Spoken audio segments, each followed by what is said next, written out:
ng bayan mo. Iba ko mo, Jesus Nazareno.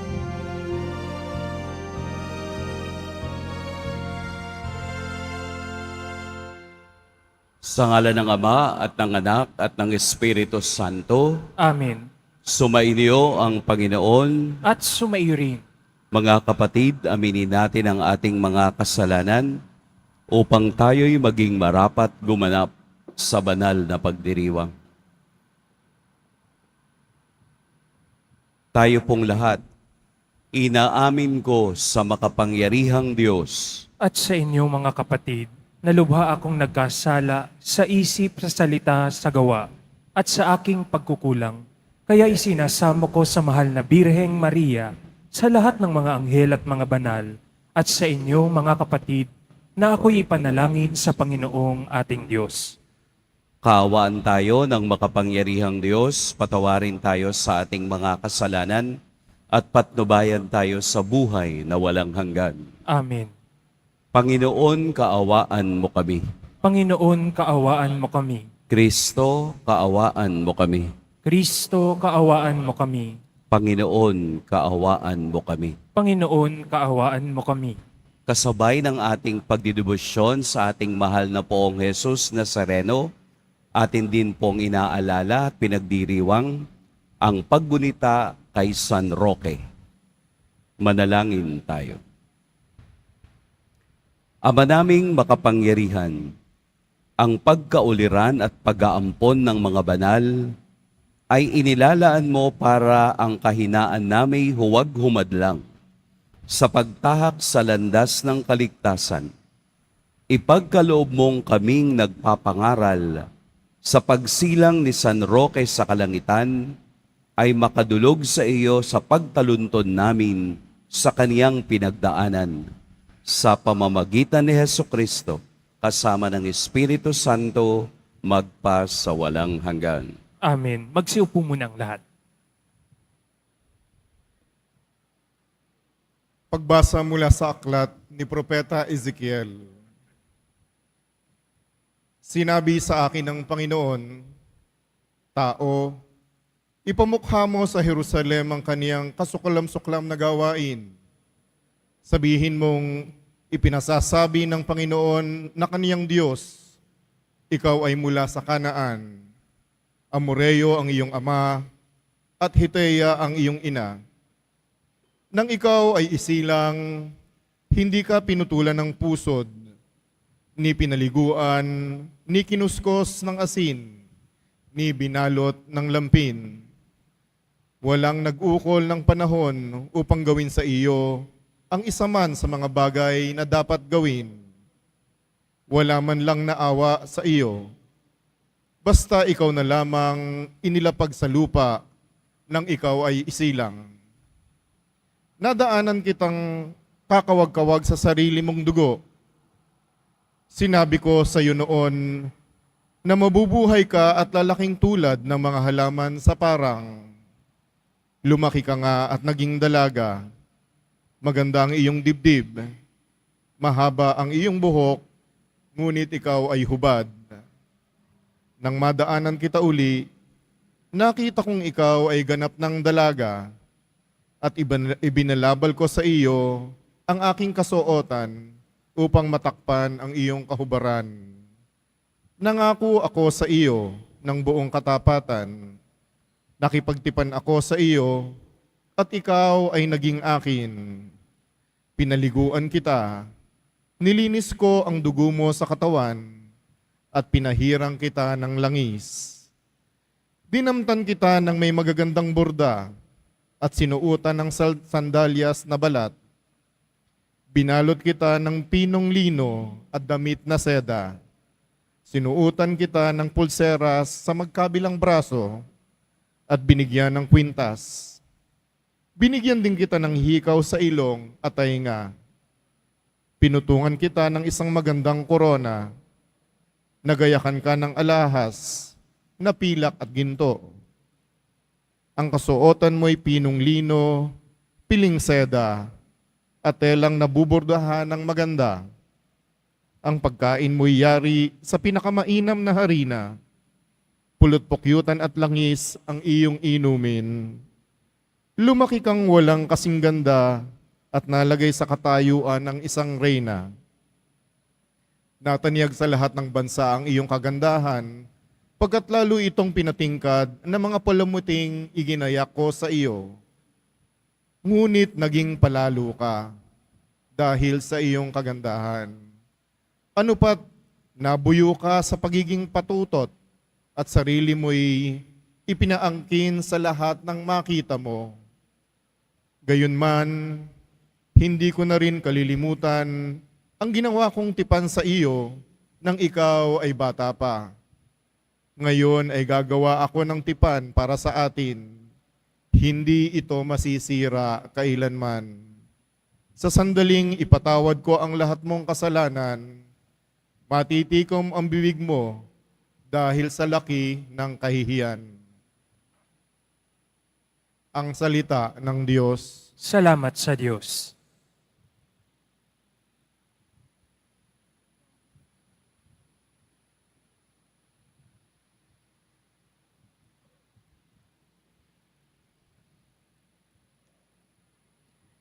Galit ng Diyos ay naparam, pinatawad niya ang tanan. Galit ng Diyos ay naparam, pinatawad niya ang tanan. Ang Diyos ang siyang nagliligtas sa akin. Tiwalang-tiwala ako at wala mong timang pangamba.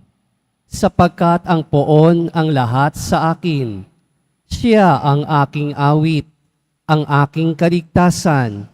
Malugod kayong sasalok ng tubig sa batis ng kaligtasan. Galit ng Diyos ay naparam, pinatawad niya ang tanan. Magpasalamat kayo sa poon. Siya ang inyong tawagan. Ipaalam ninyo sa mga bansa ang kanyang ginawa. Ipahayag ninyo ang kadakilaan ng kanyang pangalan. Galit ng Diyos ay naparam, pinatawad niya ang tanan. Umawit kayo ng papuri sa poon, sapagkat kahanga-hanga ang kanyang mga ginawa. Ipahayag ninyo ito sa buong daigdig, mga anak ng Siyon. Umawit kayo ng buong galak, sapagkat nasa piling ninyo ang dakila at ang banal ng Israel. Galit ng Diyos ay naparam, pinatawad niya ang tanan. Magsitayo po ang lahat.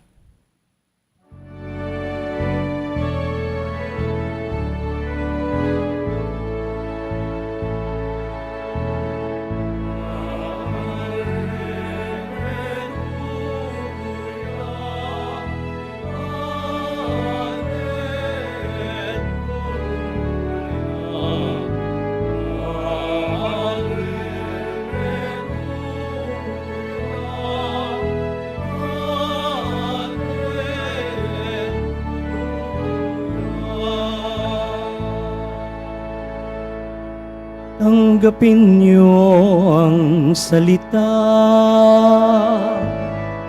na di sa tao nagmula, kundi sa Diyos na dakila.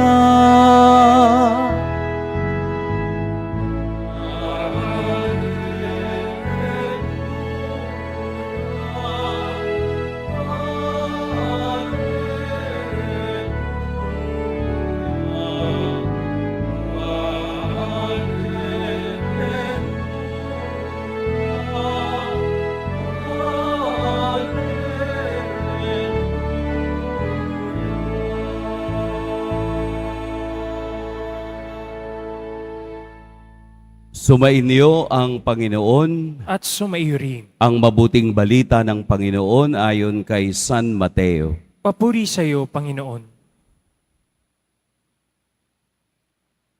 Noong panahong iyon, may mga Pariseyong lumapit kay Jesus at tinangkang siluin siya sa pamamagitan ng tanong na ito.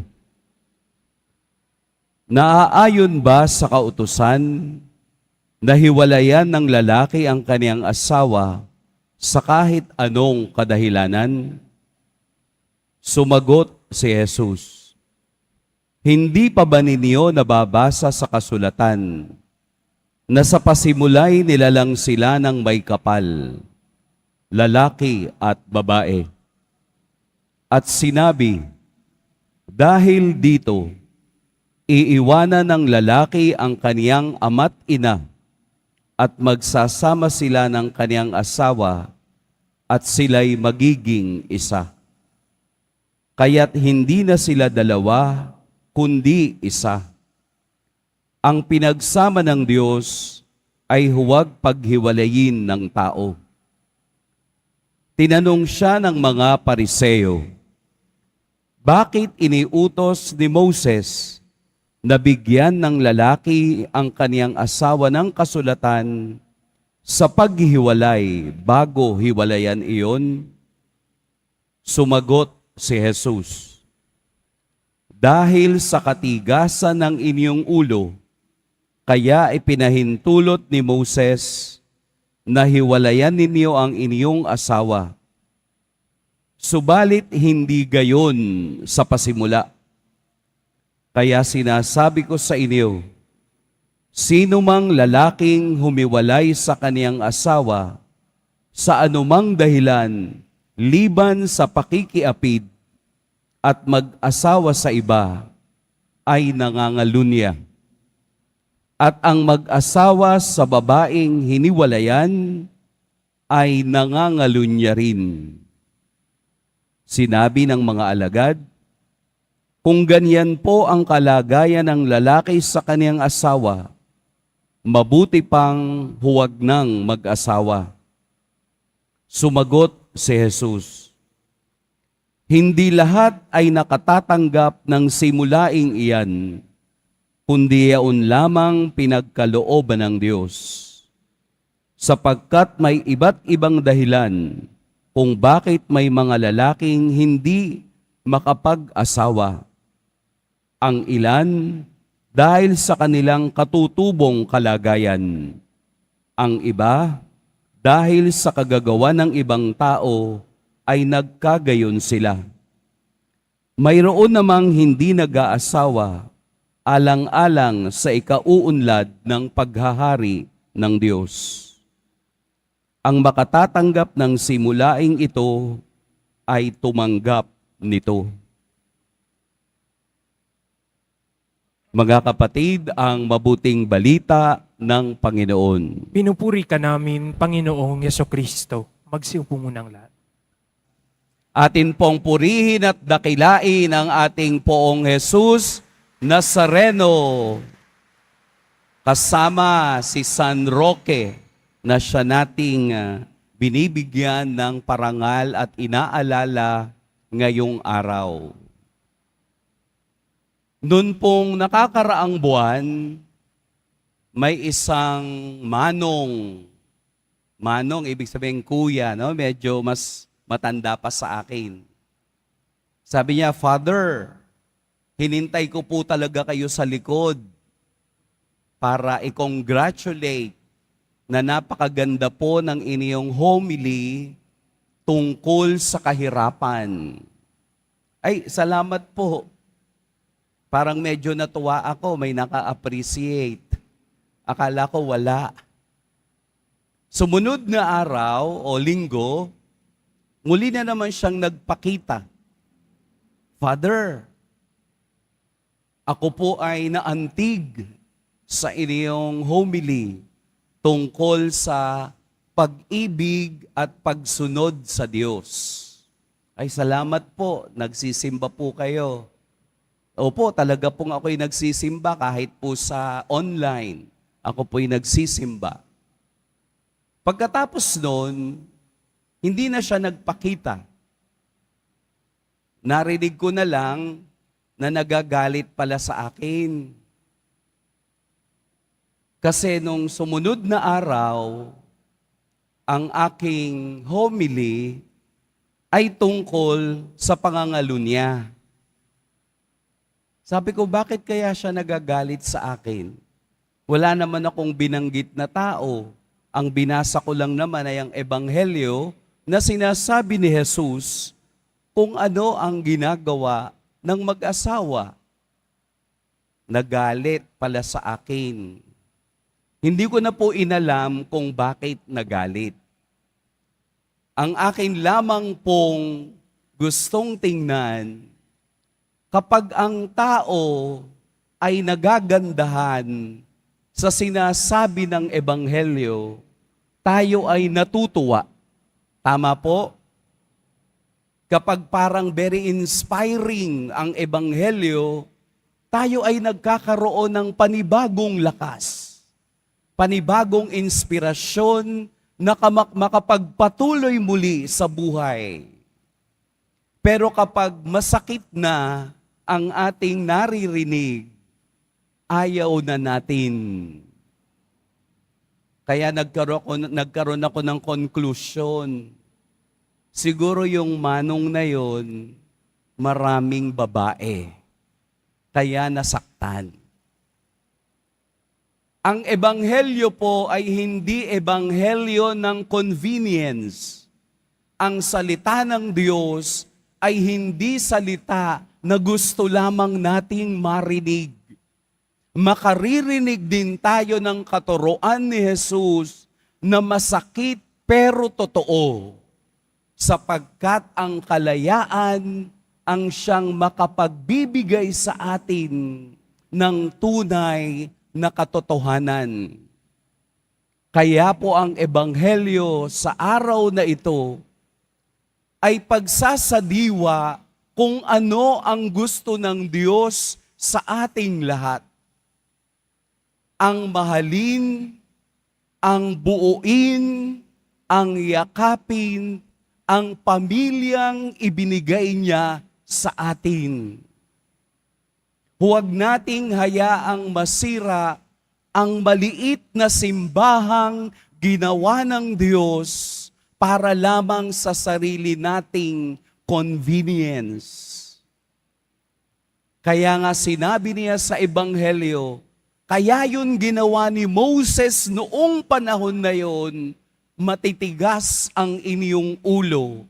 Hindi kayo marunong sumunod na sa una pa ang pag-aasawa ay inihanda at itidalaga ng Diyos bilang isang covenant o kasunduan.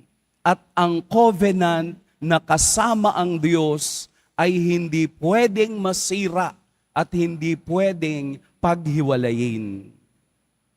Dahil sa tigas ng ulo nila, siguro para mapatahimik lang kayo sa inyong pagrereklamo, kayo ay pinayagan ni Moses.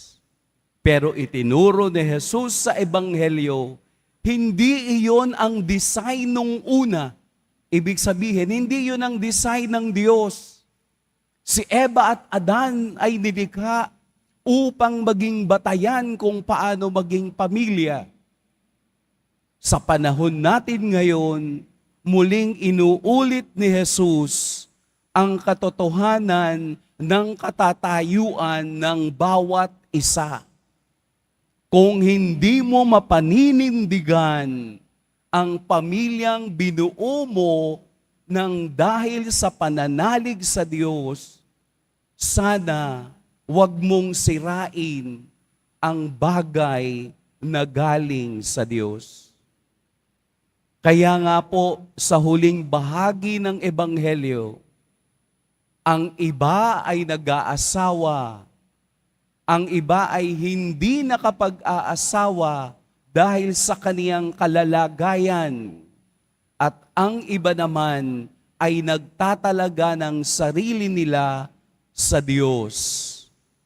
Nangangahulugan po na kahit anong yakapin nating misyon sa buhay, ito ay mahalaga sa harapan ng Diyos. Alagaan natin, bigyan natin ng pagpapahalaga ang pamilyang magbibigay din ng pagpapahalaga sa Diyos. Nakalulungkot mang isipin, ang definition ng family natin ngayon ay definition of comfort, definition of convenience. Kung ano yung gusto ko, yun ang masusunod sa buhay ko. Nawawala ang Diyos sa puso ng tao pag nahihirapan at hindi na maganda ang nagiging karanasan. Masakit ang salita ni Jesus, pero ito ang totoo, na ang lalaking hindi na nagmamahal ay wala ng katuturan. At ang babaeng hindi na marunong tumanggap ay wala ng pag-unawa sa takbo ng buhay. Atin pong mahalin kung ano man ang meron tayo ngayon.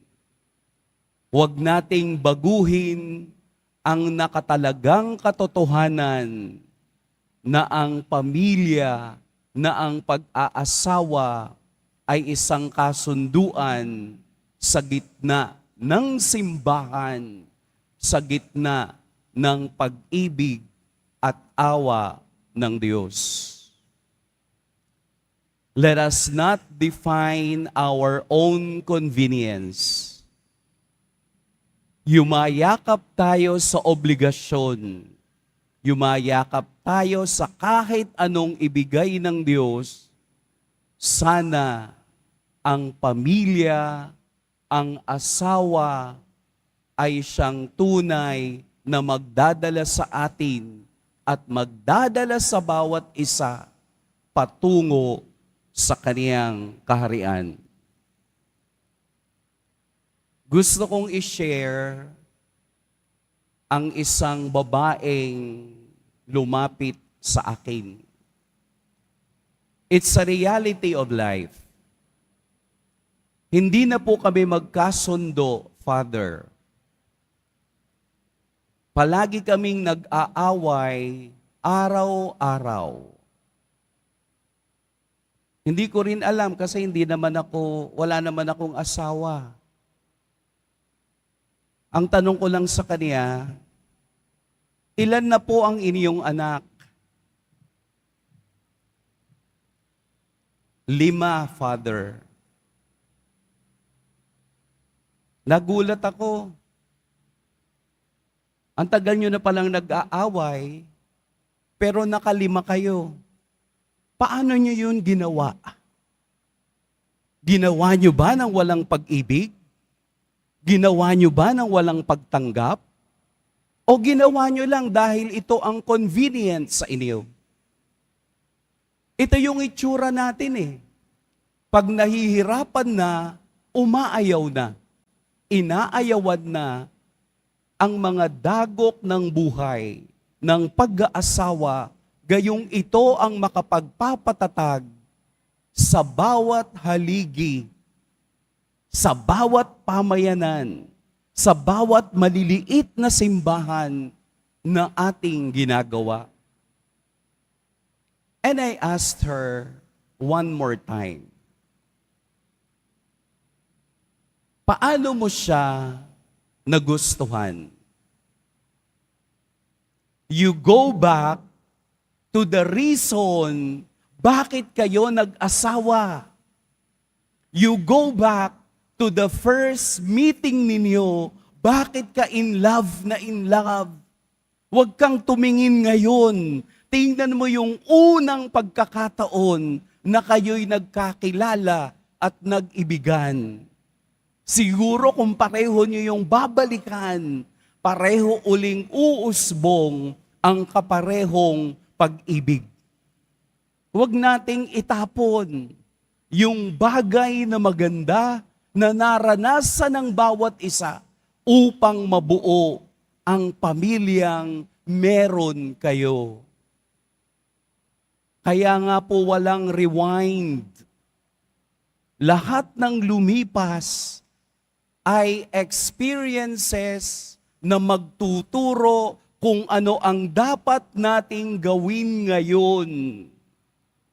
Hindi pwedeng alisin, hindi pwedeng ito ay iwan natin ng hindi magtuturo ng tama upang tayo'y muling magkasundo.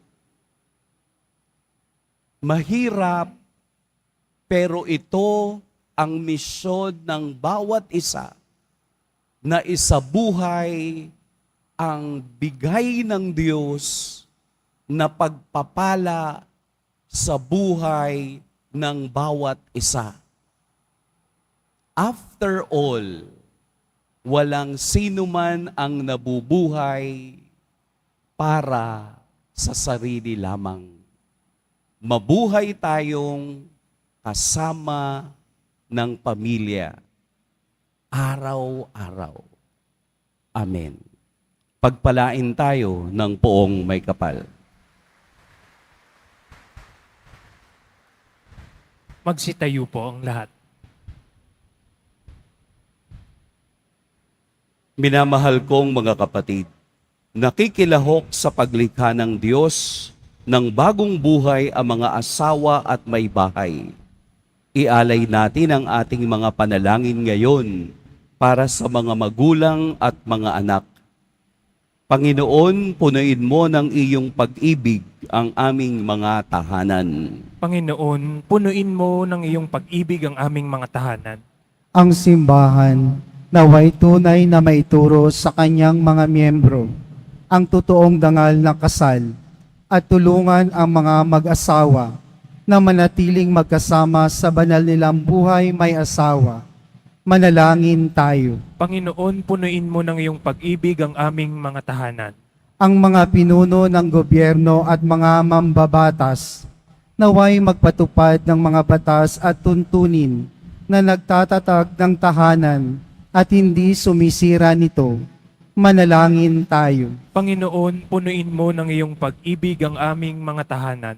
Ang mga dumaranas ng mga pagsubok sa kanilang buhay may asawa, naway makatanggap ng biyaya na makapagsumikap sa buhay ang kanilang mga pangako. Manalangin tayo. Panginoon, punuin mo ng iyong pag-ibig ang aming mga tahanan. Ang mga pamilyang nasira dahil sa diborsyo at paghihiwalay, naway makatagpo ng suporta at pangunawa sa kanilang kapwa-tao, sa kanilang komunidad. Manalangin tayo. Panginoon, punuin mo ng iyong pag-ibig ang aming mga tahanan. Ang mga yumao nating mga kamag-anak at kaibigan, naway magtamo ng kaligayahan at kapayapaan sa walang hanggang tahanan ng Diyos. Manalangin tayo. Panginoon, punuin mo ng iyong pag-ibig ang aming mga tahanan. Diyos ng pag-ibig, nilikha mo kaming lalaki at babae upang ipagpatuloy ang iyong gawaing lumikha. Ang pagmamahal namin sa isa't isa naway sumalamin sa iyong panananahan sa aming buhay. Hinihiling namin ito sa pamamagitan ni Kristong aming Panginoon. Amen. Magsiupo muna ang lahat.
Magsitayo po ang lahat. Madalangin kayo mga kapatid upang ang paghahain natin ay kalugdan ng Diyos amang makapangyarihan.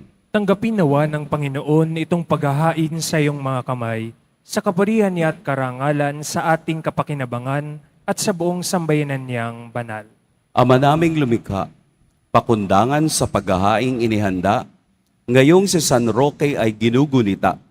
Pagkalooban mo kami ng pagpapala ng kapayapaan at kaisahan sa pamamagitan ni Hesukristo, kasama ng Espiritu Santo, magpa sa walang hanggan. Amen. Sumainyo ang Panginoon. At sumaiyo rin, Itaas sa Diyos ang inyong puso at diwa. itinaas na namin sa Panginoon. Pasalamatan natin ang Panginoong ating Diyos. Marapat na siya ay pasalamatan. Ama naming makapangyarihan, tunay ngang marapat na ikaw ay aming pasalamatan. Ang pagpaparangal sa iyo'y kabutihay, lagi mong pinaaalingaw-ngaw sa iyong sambayanan, sa pagkakaroon ng mga kaanib na maaasahan at tapat tulad mo sa pananagutan, upang magbunga ang punyagi ng iyong anak, na sa iyong pag-ibig kami makatulad. Ang mga banal na tao'y tumutulong sa lahat, sa pagbibigay halimbawa at pananalangin wagas. Kaya kaisa na mga anghel na nagsisiawit ng papuri sa iyo, nang walang humpay sa kalangitan, kami nagbubunyi sa iyong kadakilaan.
Magsilud po ang lahat.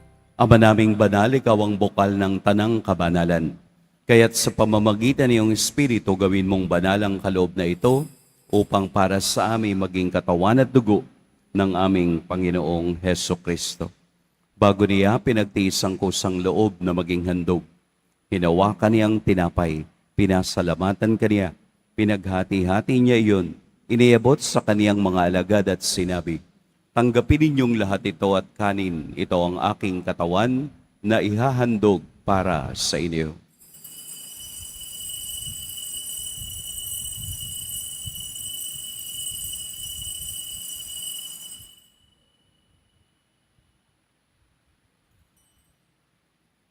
Gayon din naman noong matapos ang hapunan, hinawakan niya ang kalis, muli kaniyang pinasalamatan, inabot niya ang kalis sa kaniyang mga alagad at sinabi, "Tanggapin ninyong lahat ito at inumin, ito ang kalis ng aking dugo, ng bago at walang hanggang tipan, ang aking dugo na ibubuhos para sa inyo at para sa lahat, sa ikapagpapatawad ng mga kasalanan. Gawin ninyo ito sa pag-alala sa akin."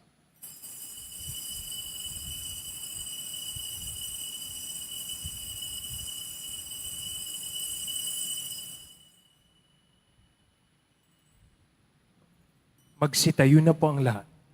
Ipagbunyi natin ang misteryo ng pananampalataya. Si Kristo'y namatay, si Kristo'y nabuhay, si Kristo'y babalik sa wakas ng panahon. Ama, ginagawa namin ngayon ang pag-alala sa pagkamatay at muling pagkabuhay ng iyong anak. Kaya't iniaalay namin sa iyo ang tinapay na nagbibigay buhay at ang kalis na nagkakaloob ng kaligtasan. Kami nagpapasalamat dahil kami iyong minarapat na tumayo sa harap mo para maglingkod sa iyo. Isinasamo namin kaming magsasalo-salo sa katawan at dugo ni Kristo ay mabuklod sa pagkakaisa sa pamamagitan ng Espiritu Santo. Ama, lingapin mo ang iyong simbahang laganap sa buong daigdig. Puspusin mo kami sa pag-ibig, kaisa ni Francisco na aming Papa at ni Jose na aming Obispo at ng Tanang Kaparian. Alalahanin mo rin ang mga kapatid naming nahimlay nang may pag-asang sila'y muling mabubuhay, gayon din ang lahat ng mga pumanaw.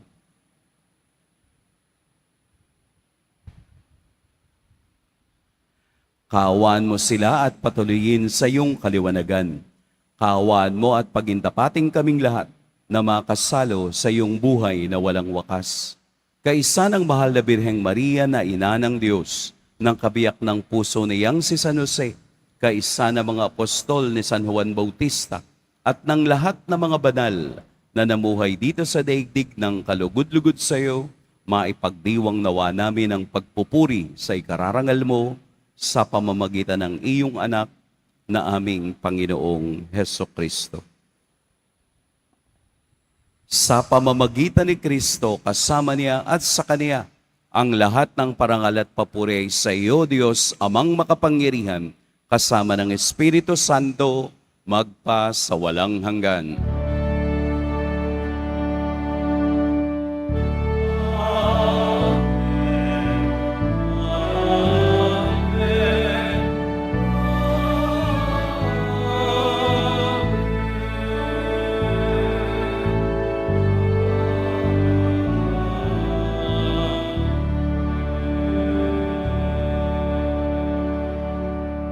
Sa tagubilin ng nakagagaling na utos at sa turo ni Jesus ng Panginoon natin at Diyos, awitin natin ng lakas loob.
Hinihiling namin kami iadya sa lahat ng masama. Pagkalooban ng kapayapaan araw-araw, iligtas sa kasalanan at ilayo sa lahat ng kapahamakan. Samantalang aming pinananabikan ang dakilang araw ng pagpapahayag ng tagapagligtas naming si Heso Kristo. Sapagkat iyo ang kaharian at ang kapangyarihan at ang kapurihan magpakailanman. Amen. Panginoong Heso Kristo, sinabi mo sa iyong mga apostol, kapayapaan ang iniiwan ko sa inyo, ang aking kapayapaan ang ibinibigay ko sa inyo. Tunghayan mo ang aming pananampalataya at huwag ang aming pagkakasala. Pagkalooban mo kami ng kapayapaan at pagkakaisa ayon sa iyong kalooban, kasama ng Espiritu Santo, magpa sa walang hanggan. Amen. Ang kapayapaan ng Panginoon naway laging sumainyong lahat. At sumaiyo rin. Magbigayan kayo ng kapayapaan sa isa't isa.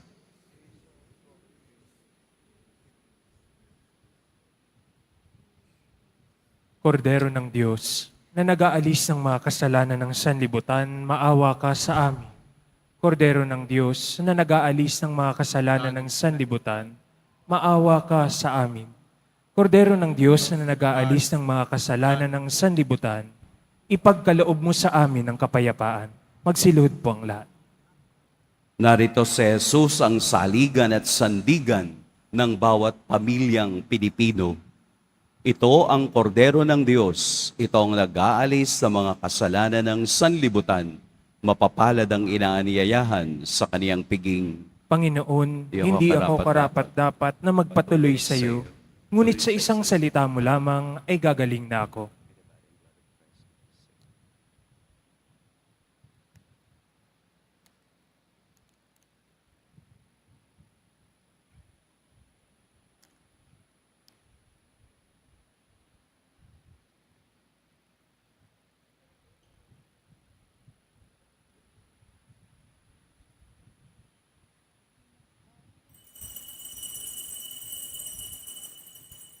Para sa lahat ng tatanggap ng banal na komunyon, sasagot po tayo ng amen pagkasabi ng pari o ng lay minister ng katawan ni Kristo at isubo agad sa bibig bago umalis sa harapan ng pari o lay minister. Sumunod po tayo.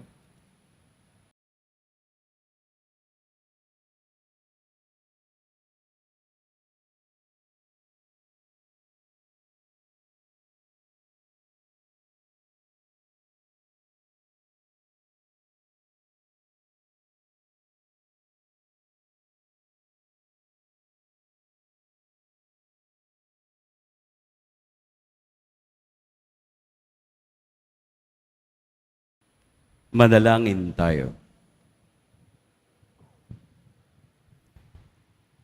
Ama naming mapagmahal, ang aming pakikinabang ngayong ginugunita si San Roque ay magpabanal nawa sa aming kalooban upang kami paging dapating makasalo sa iyong sariling buhay sa pamamagitan ni Hesukristo kasama ng Espiritu Santo magpa sa walang hanggan. Amen. Sumainyo ang Panginoon. At sumaiyo rin. Yumuko kayo para sa pagbabasbas. Mahal na poong Jesus Nazareno, inihayag mo sa pamamagitan ng krus ang walang maliw na pag-ibig ng Diyos sa sangkatauhan. Pakinggan mo po ang kahilingan ng iyong angkan na nagsusumamo sa iyo. Makamtan nawa nila ang iyong katugunan at tanggapin ang kasagutan na may utang na loob na tinatanaw. Basbasan din po ninyo ang mga daladala nilang mga imahen at dasalan. Sa pamamagitan ng bendisyon na ito, naway maalala nila ang mga pangako nila noon sa binyag na ikaw ang kanilang iibigin at paglilingkuran bilang Panginoon magpa sa walang hanggan. Amen. At pagpalain kayo ng makapangyarihan at mapagmahal na Diyos, ang Ama at Anak at Espiritu Santo.